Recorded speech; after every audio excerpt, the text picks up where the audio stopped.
Lipton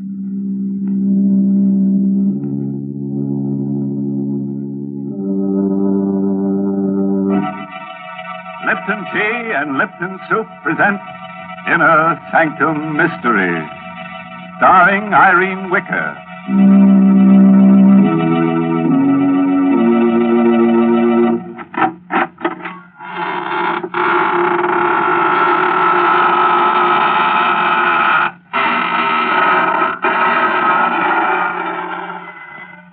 Good evening, friends of the Inner Sanctum. This is your host inviting you in through the squeaking door. Ease yourself in. The welcome bat is out. Pick yourself a place to stand. You have several choices. You can stand in awe, or stand aghast, or stand rooted to the spot. Or if you find you can't stand it at all, just stretch out on the floor and lie still. You'll have plenty of company there before we get through with tonight's list of victims.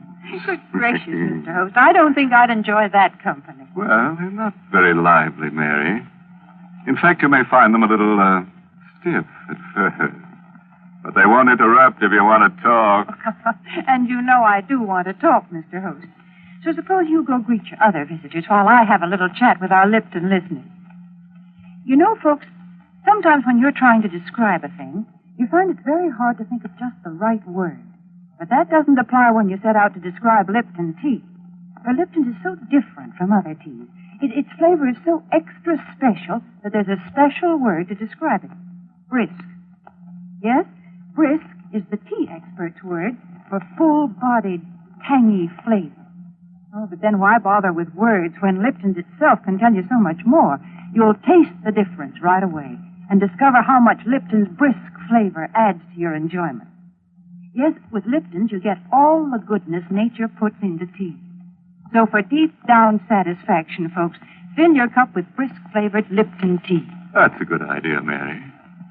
And now, friends, if you'll just reach over and switch off those harsh, bright lights, we'll begin our story of The Creeping Wall by Sigmund Miller, starring Irene Wicker in the role of Karen Jeremy.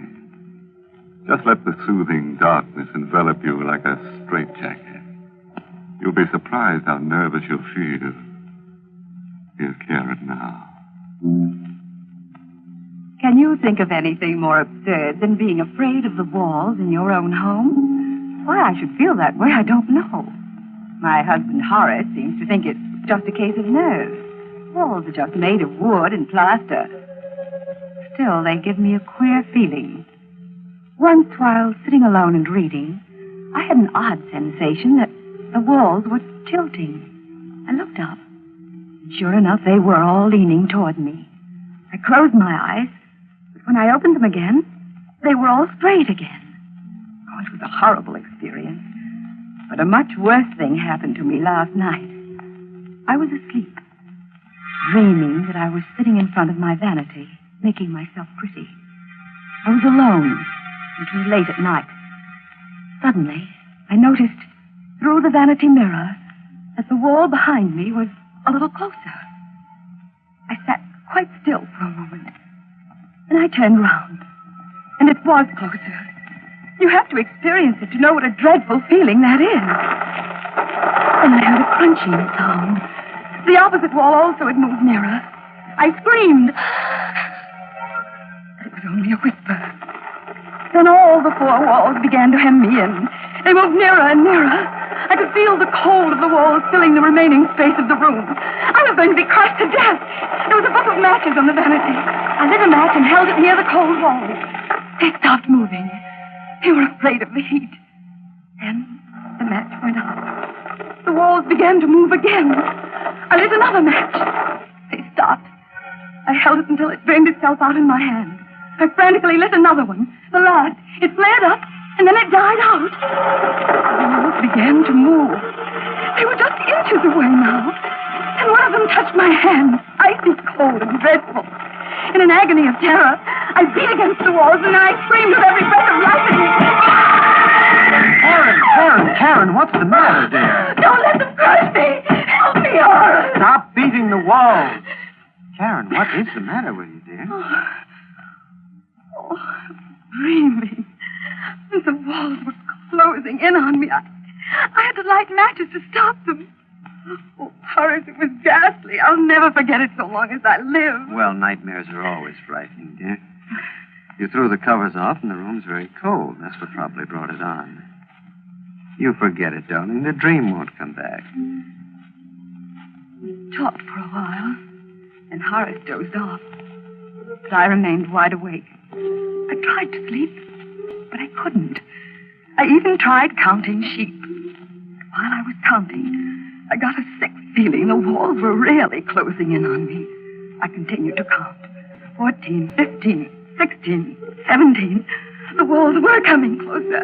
I mustn't believe it. It was my imagination. Only in mind. 18, 19, 20, 21, 22.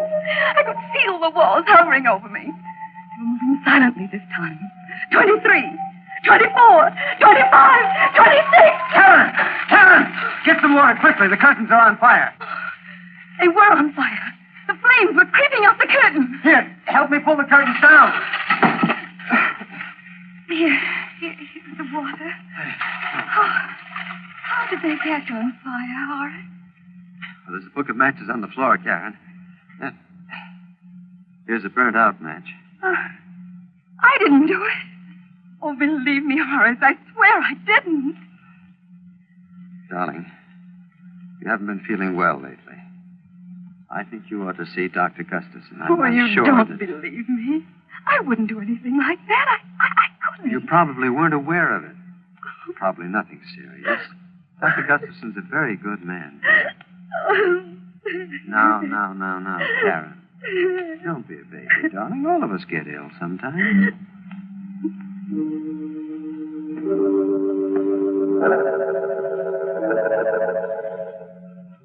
Dr. Gustafson is a little man with sharp eyes.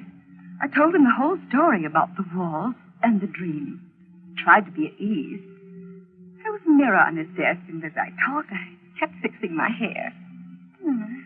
Didn't look so well today. 2 new gray hairs that I had to pull out. He kept watching me very closely. All the time asked me questions about my youth. I told him everything, even about winning the beauty contest when I was 17. He seemed very interested. Mrs. Jeremy, it seems to me you have an obsession about being beautiful. You're not as young as you used to be. Neither is your appearance. That's why you're afraid of close scrutiny. That may account for your fear of close spaces. Went on like that, obsession. looking at me as though I were a drab, middle-aged woman. He didn't like me, and I didn't like him. I didn't like the way he spoke to me, the way he watched me. Karen! Put the letter opener down. I was just holding it. You'll hurt somebody holding it that way, darling. No harm was meant, I'm sure. The first thing you should do, Mr. Jeremy, is to get larger living quarters. Your wife may be suffering from acute claustrophobia, among other things.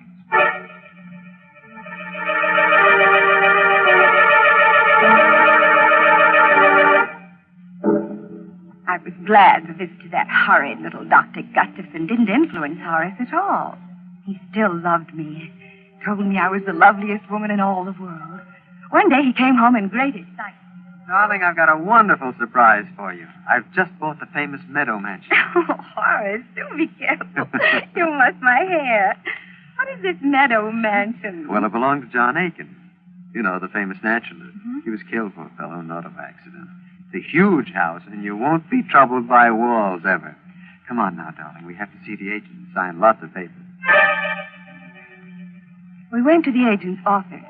Mr. Swanson was his name. A very friendly old man. He kept looking at me all the time he was talking. Mr. Swanson, we'd like to take occupancy of the house right away. I don't think it's a good idea, Mr. Jeremy. You see, there's still a lot of Mr. Aiken's property in the house, and... Oh, well, we don't mind that. You don't understand. It's specimens Mr. Aiken's left there, animals and snakes. They're waiting to be shipped to the zoo. Well, there's nothing to worry about. They're in cages, aren't they? It'd be very unpleasant if they weren't. Scared to death of snakes myself. If we only wait a few more days, they'll all be shipped out. Oh, don't worry about it. We'll leave the animals strictly alone. We've just got to move in right away. Well, house is so big, I guess you can manage. Here are the keys, and good luck to you both.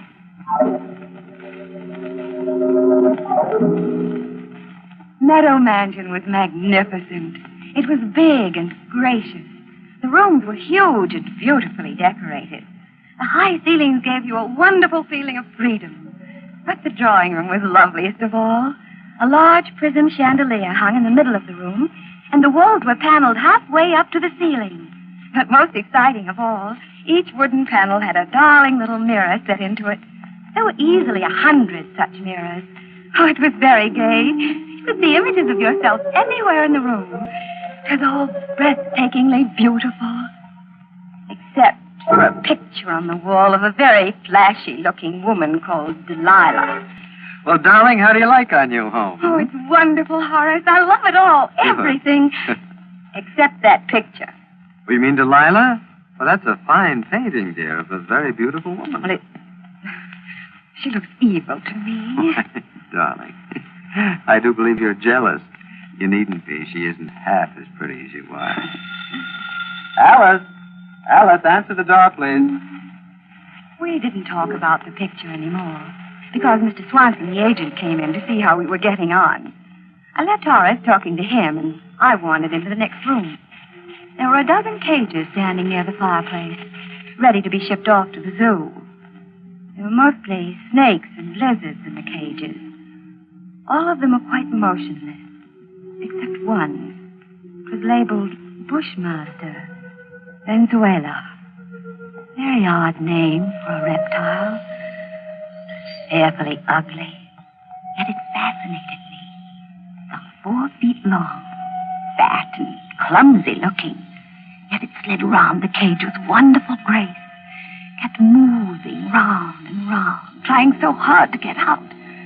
It looked at me pleadingly, and then I found my hand on the safety catch. I drew it away in horror. It kept going round and round the 4 glass walls. Must be maddening to have walls so close they touch you all the time. I remembered what a terrible feeling it was to be frightened of walls. Then suddenly, the snake was in the middle of the floor. Karen, don't move. Good heavens. It's out of the cage. Stand still, Karen. I didn't move. Not one bit.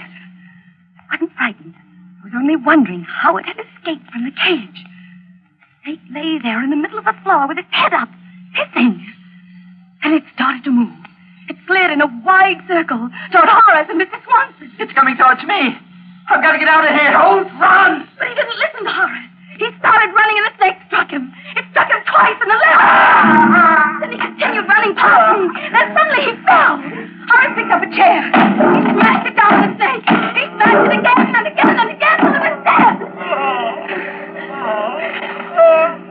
His body, it's swelling. He's dying. I didn't open the cage. I swear to you I didn't. It got out by itself. Oh, the door must have been loose. Please believe me, Horace. I didn't open it. I couldn't have opened it. You must believe me. You must. Oh, you must.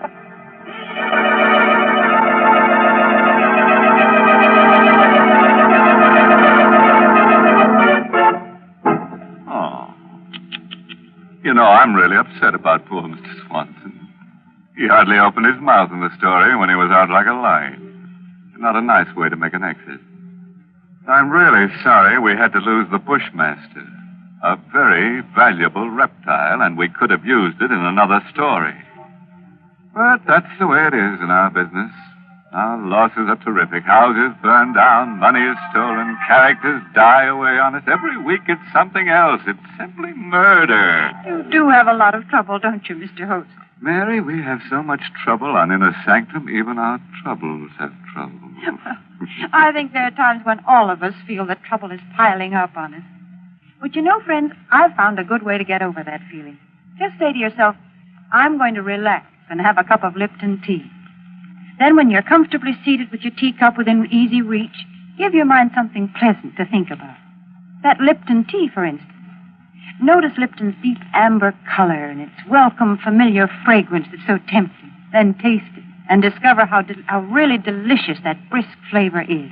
Just for real enjoyment, any time during the day, just take a few minutes out to enjoy a piping hot cup of brisk-flavored Lipton tea.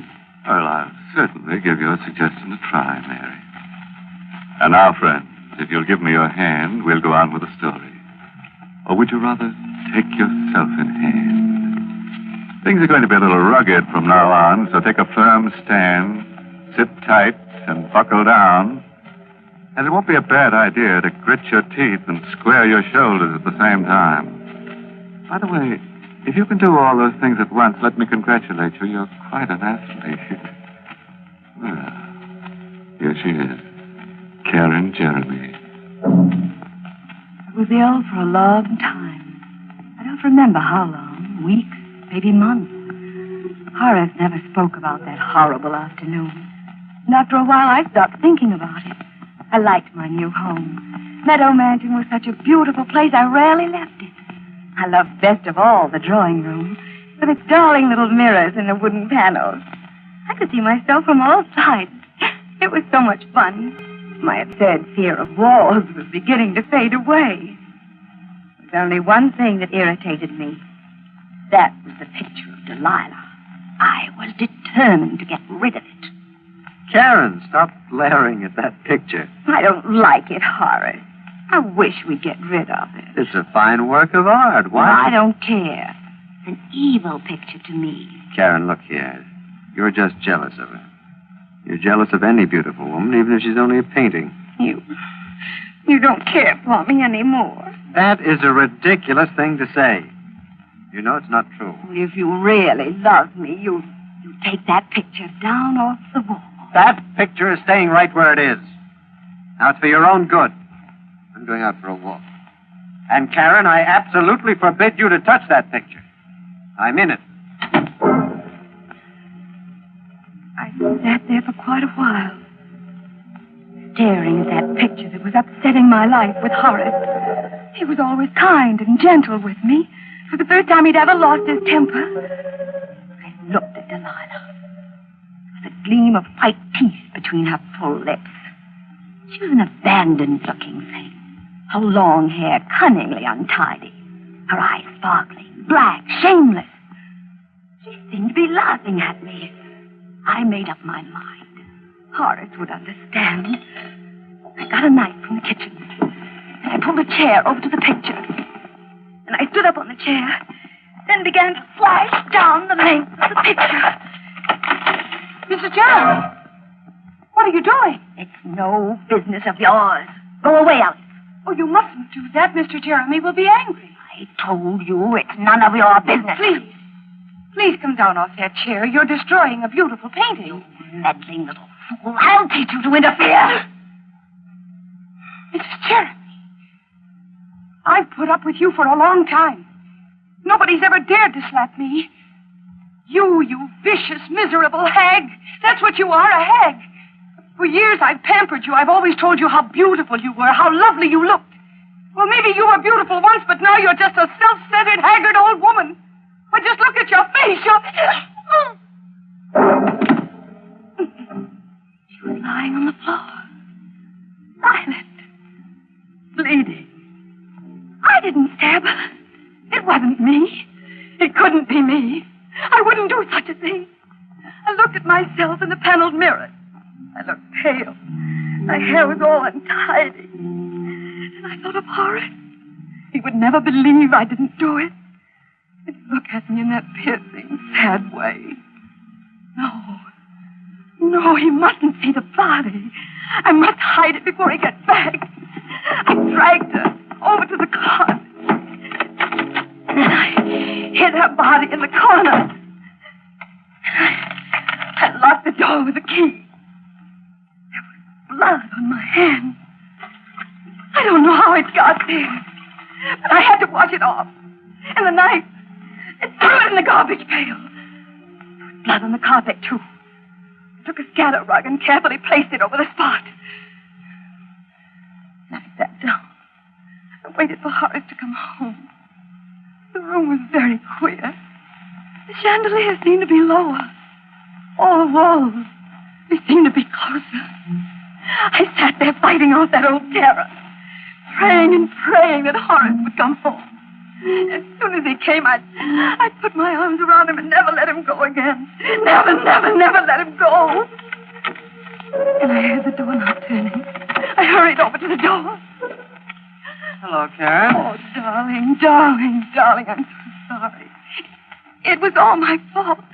Please forgive me, Horace. I can't bear your being angry with me. Please say you forgive me. That's all right, Karen. I shouldn't have lost my... What happened to the painting? It's cut. I did it. I don't know what came over me. But you see, I didn't cut it all. I stopped. It's just cut a little. I can repair it. It'll be just as good as new. I'll never do it again. I swear I'll never touch it. Well, it's not too badly damaged. I'll get Alice to take it over to the art shop. Maybe they can repair it. Oh, Alice isn't here. She's gone to get your blue coat from the tailor's. Karen, that is not true. Alice got that coat this morning. Where is she? I don't know where she is. Karen, you do know. Where is she? She was here just a little while ago. She must have gone out. Alice! Alice! I'm going to find her. No.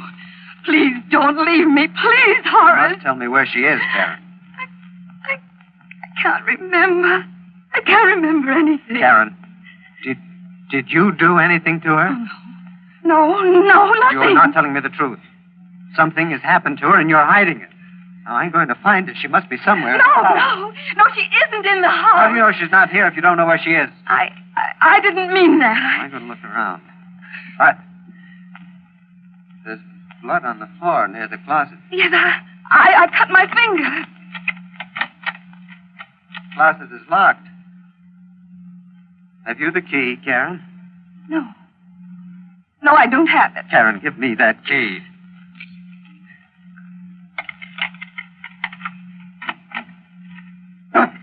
Karen! You killed her! No. I didn't kill her. I couldn't do such a thing. I saw her lying there on the floor, so I hid her in the closet because I didn't think you'd believe me. But I didn't kill her. I didn't do it. I'm going to get Dr. Gustafson, Karen. Maybe he can No, help. please don't go. I can't bear being alone. The walls, they'll crush me if you leave. I'll be back as soon as I can. He left me in the room all alone. I looked at myself in the mirror. All my beauty was gone. I looked haggard. I wasn't beautiful anymore. My face was all wrinkled and pale. My hair hung down lifelessly. I was ugly. I mustn't let Horace see me now. I looked evil. I bolted the door. I didn't want him to come back and see me looking this way. He would hate me. The walls were moving again. They were very clever. They waited for Horace to leave. They were afraid of him. I looked at myself again in the mirror. There were dozens of me. Then something very strange happened. All the images of me began to come out of the mirrors, right into the room. It was incredible. They were all ugly. They kept coming out of one mirror, going back into another. I watched them. They began to move very fast, in and out, in and out, in and out. It made my eyes hurt to watch them. The walls were moving slowly, but they couldn't fool me. I knew they were moving because the picture of Delilah was nearer than ever. She was still laughing at me. I could even hear her laughing. She pushed one leg out of the picture frame, then the other. She came slowly toward me. Hello, Karen. Don't you think I'm beautiful? I didn't answer her, but she kept on talking to me. I'm Delilah, and I'm going to cut off your hair. Oh, I couldn't stop her. She laughed as she cut my hair. It made me very, very sad. I began to cry. She began to cut faster and faster because the walls were very close now. I could even feel their coldness. be frightened, Karen. I turned around. A man I never had seen before. He had a kind, good face. He looked at me tenderly, admiringly. I'm Meadow, the spirit of this house. You mustn't be afraid of me. I think you're beautiful. I've always admired you. You're even lovelier than Delilah. Oh, please help me, Mr. Meadow. The walls are so close. They're going to crush me. If you get into the picture frame, they won't be able to harm you. Quickly, before Delilah comes back. Open the door. Hurry. You'd better hurry and climb into the frame, Karen, before it's too late. Alan, open the door. Hurry. You haven't much time. You'll be safe inside the picture. Miss, heaven, her head. In the picture frame. Karen, you've cut your hair off. It's amazing. She looks 20 years younger. And she's beautiful. I'm safe now, darling. The wolves can never get me. Ever.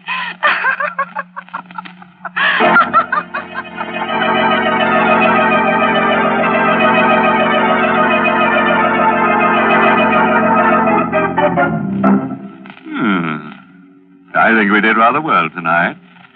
Two of our characters were gathered to their forefathers.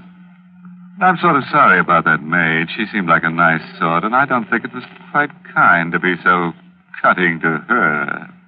But that renting agent, you couldn't get an apartment out of him anyhow. As for our heroine, it's true we didn't kill her off, but we certainly framed her. Well, it couldn't have been a very pretty picture, Mr. Host. No, Mary, but you'll have to admit it was remarkably lifelike. Well, while you're admiring it, I have a few words for our friends listening in. You know, some people tie a string around their finger to remind them of things. Well, I'm not going to ask you folks to do that. All I want you to do is just remember all the good things I've told you about Lipton tea, and let them remind you to get a package of Lipton's tomorrow. Lipton's wonderful, brisk flavor, its full-bodied goodness mean more contentment in your teacup. Remember, Lipton's is the tea that gives you extra pleasure and extra satisfaction. Ask your grocer for a package tomorrow. Well, that should be easy to remember, Mary. Well, friends, it's time to close the squeaking door until next Tuesday, when we'll get together again for another killing time. Oh, by the way, this month's Inner Sanctum mystery novel is The Pavilion by Hilda Lawrence. Yes, in next week's Inner Sanctum story, directed by Hyman Brown, and brought to you by Lipton Tea and Lipton Soup. Next week's story is called The Edge of Death. Feeling a little edgy already? Very interesting story. Yeah, it's sort of a mixture of Russian legend and modern psychiatry that tells of a beautiful and sinister old sword. But I'm sure you'll get the point. So, until we meet on the edge of death next Tuesday, good night. Pleasant dreams.